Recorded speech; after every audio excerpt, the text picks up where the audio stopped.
The right path sometimes is hard, and it's built with stone and built with sweat and tears. And you gotta do what's right. You gotta stand up and stand up to the hardships.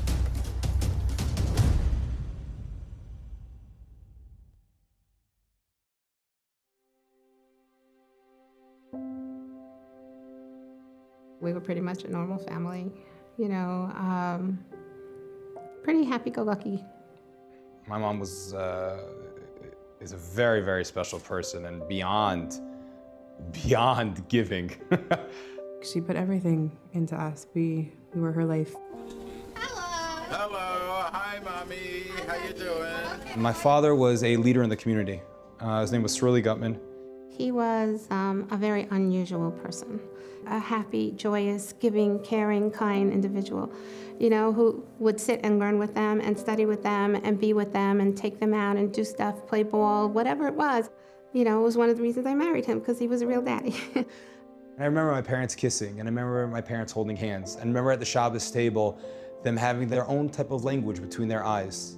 I mean, my parents really had a very, very special relationship of real love to one another, and the way real friends and real love should be.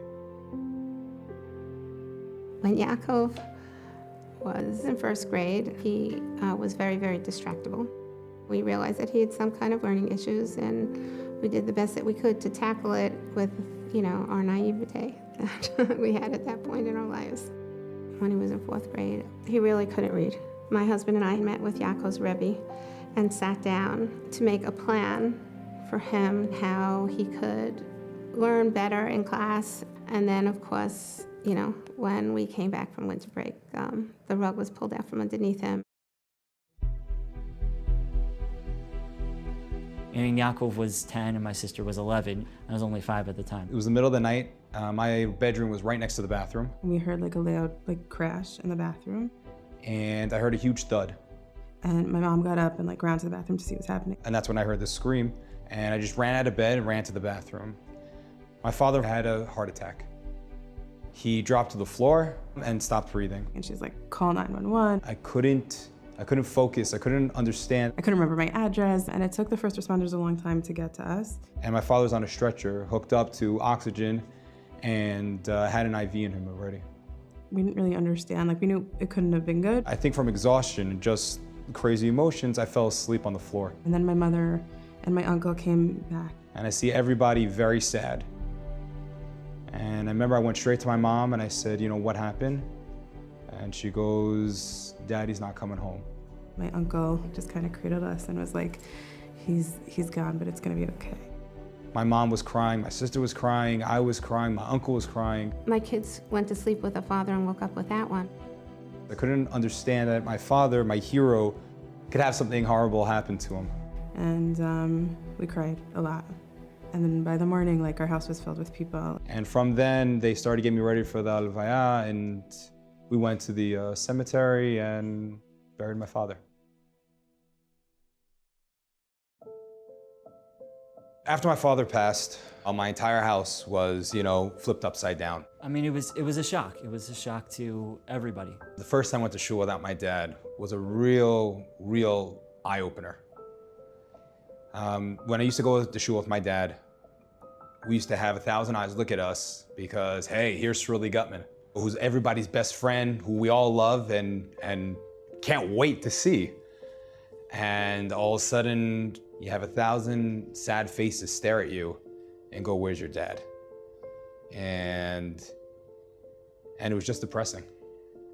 I think Yaakov just changed and everybody around him changed. There was a lot of anger. A lot of fighting that went on in the house. So my uncle Jeffrey, which is my mom's brother, he really took me under his wing.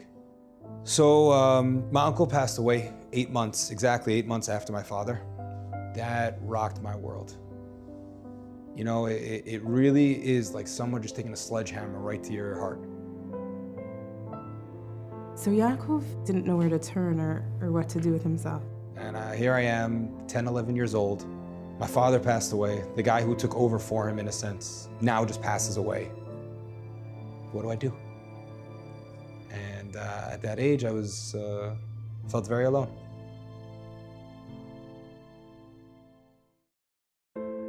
When my husband passed away, Yaakov totally shut down as far as academics went. So the school felt that if he was in an environment that could tackle all the issues, he would be in a better place. So because of that, I took Yaakov over to Sinai.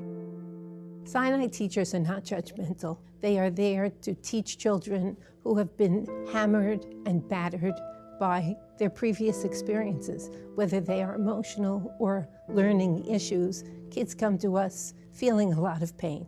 So I went into that school very anti, very unaccepting, very angry, and really just did not want to be there. Yaakov Guttman came to Sinai as an angry, learning disabled child. Dyslexia, ADD, ADHD. He couldn't read. All your friends are staring at you and going, I don't understand, you can't read? It makes you feel like an idiot, and it really makes you feel stupid. So in addition to being angry and sad, he had low self-esteem in terms of his academics. That first year, the focus was really on getting Yaakov the emotional support that he needed so that he could access the academic support that we were ready to provide. So what was amazing about Mrs. Karp is that she decided to take me on as a project. She wanted to show me that I was worth it. Judy Karp was determined. I don't know how she did it, but she sat with me for hours, and took me step by step through and through to teach me how to read. That was a gift that one can never say thank you enough, because without that ability to read, you can't really do much of anything. And she gave him that ability. And that was something that he will be grateful for, and I will be grateful for the rest of his life. Kushner is a very welcoming community to us. They welcome our children to join with their kids for a variety of different activities. Inclusion plays such a vital role in our work at Sinai. Lenny Friedman was our basketball coach. He didn't care if I was from Sinai. He just accepted me for who I was. And it was wonderful being accepted onto the basketball team. The fact that Yaakov might have been a Sinai student, absolutely nothing to do with what was going on the basketball court. When he started playing basketball, that was like, gave him the extra self-esteem, like, I'm the star player on the basketball team, you know? It probably at that time was my lifesaver, because I finally got acceptance, not just for myself, but for my friends.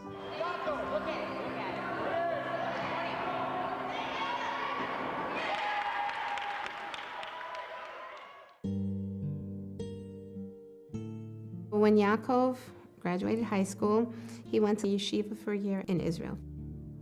I first met Yaakov Guttman 14 years ago when he came to Israel. I was teaching at the time, and we instantly connected. Yaakov was is a tremendous Zionist. He just loved the country. He felt that's where he belongs. And the rabbi called me up and said, Mrs. Guttman, you know, your son wants to go into the army, and I need your permission to let him go in. My grandfather, Zichron Livracha, was in the Haganah. He was an underground fighter. He showed me a love and care of his country, which I thought was very important for the Jewish nation, and it's something that I could give to. So I gave him my permission. A lone soldier when they moved to Israel, and Yaakov was a lone soldier when he came, is a booster shot of Zionism. They're the modern day heroes. You got an American lone soldier coming here and saying, I'm with you. This is my future. This is my nation. This is my home. ויעקב התחיל את הצבא בלי לדעת עברית בכלל. ואני זוכר שפגשתי אותו ושאלתי אותו, איך אתה מסתדר עם העברית? והוא אמר לי, אני לא מבין כלום. So when I first got to the unit, you know, I couldn't speak Hebrew. So I pretty much just followed what everybody else was doing. When everybody started running left, I started running left. When everyone started running right, I started running right. When they went down to push-ups, I did push-ups. He got into a unit, and that unit usually breaks people. And there were moments that I thought he was going to ask to be transferred to a different unit. But his determination pushed him through, and he didn't quit. That, what I learned at Sinai, I took that to the Army with me as well. It took a lot of focus, a lot of blood, sweat going into it. But I took myself by the reins, and I said, all right, you got to start doing well here, and you got to start building yourself strong. So Yaakov went into the Army and excelled phenomenally. I mean, like, for once in his life, he was top-notch. ואני חושב שבאמת יעקב זה אחד מהחיילים שהייתי רוצה שיהיה לידי בקרב. שאני יודע שלא משנה מה יקרה, אני יודע שיעקב ירים אותי ויקח אותי אם הוא יצטרך על הגב שלו. That wonderful foundation that I got through Sinai of overcoming my social anxieties and learning how to build my own confidence, my own social confidence, definitely gave me a springboard to when I was in the Army to be able to interact with my fellow soldiers, my commanders, and then eventually my own soldiers. When you're a commander, you have hard choices that sit in front of you. You have to take your men, you have to put them in harm's way. My father was a leader in his community. My responsibility was to be a leader to my soldiers. I worked hard. I never lost a soldier, thank God. None of my soldiers ever got injured. But we went through hard missions and went through very hard things. And then when he finished the Army, he wanted to do special ops. They used to do anti-terrorist stuff, and there was a terrorist up on the roof that had a big boulder, and he was aiming it at the kid's head. And I always felt that Yaakov wouldn't get hurt on his own. He would only get hurt saving someone's life.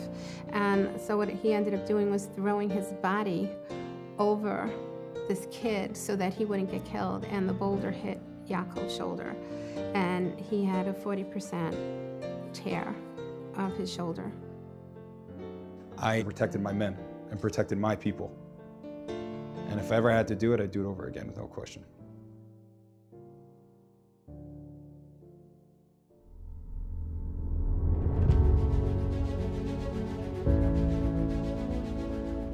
Yaakov wanted to be a firefighter very badly. This is how I'm going to help my people. This is how I'm going to be able to give my way back to the people of Israel. When you go into a fire, you don't think about your personal life. You don't think about anything that's going on with you. You have one goal, and one goal only, is to save whoever's in there. You work like a machine. You need to get inside to the fire, to rescue people, to get the people out. That's what it means to be a fireman. It means going in without thinking about it, going into a black, dark room full of smoke, not knowing what you're going to come at. You save children, you save old people. You feel very good with that. You go home and you feel that your heart is full. My wife is an unbelievable person, and she puts up with me day in and day out and completely deserves a medal for it. He is a very funny, friendly, loving, caring person, and that's probably why I fell in love with him. Having a child now definitely changes my view on life in general. Yaakov is an amazing dad. We called our son Yehonatan Yitzchak. He's named after Yaakov's father. It's thinking of my father's always been looking down for me. And I hope that the times that I was doing good things, he was looking down with a smile. For Yaakov, it was a very long and hard journey. Yaakov teaches us that no matter what obstacle is placed in front of an individual, if you have the spirit and the love and the support, you can overcome it. The lessons that I've taken away from the Sinai school have definitely helped me to become the person that I am today. What Sinai means to many families is a sense of hope, hope to the families and hope to the students themselves, that people care to invest in them, care to invest in their trajectory for success. In every child, in every student, in every person, there's value. My teachers decided that I was worth something. Decided that if you believe in a child, and you believe in what they can do, and you show them that you believe in them, they'll start believing in themselves and move forward.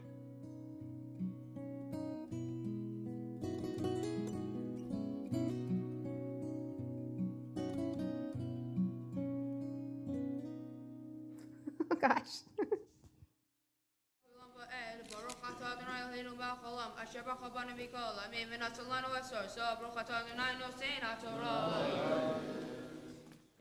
I don't know if I can read it without crying. But this is what he did turn into. Wow, that's pretty amazing. I guess this is what I read. This was his speech, my speech at his bar mitzvah. So, your name is also Yaakov, and this is your day. Just like Yaakov Avinu of so long ago, the Yaakov Guttman of this day can also make the decision to carry the responsibility for Jewish survival and spiritual leadership. Sorry. While Daddy, Alav Shalom, may not be here at this moment, what a beautiful legacy of character and deeds he's left for you. I can see in your actions how well Daddy taught you in the short time you had with him. His ability to plant the seed of Yiddishkeit and mitzvot was done with Hashem's blessing. This is the day that you can begin as a full-fledged member of Klal Yisrael to be the leader for and keeper of our people. And just as Yaakov of old, may you too be the spark that can guide our people and ensure our future. And that's what he turned into. That's pretty cool. I can't believe that I read this at the bar mitzvah, because that's who you turned into. That's pretty amazing. Thank you.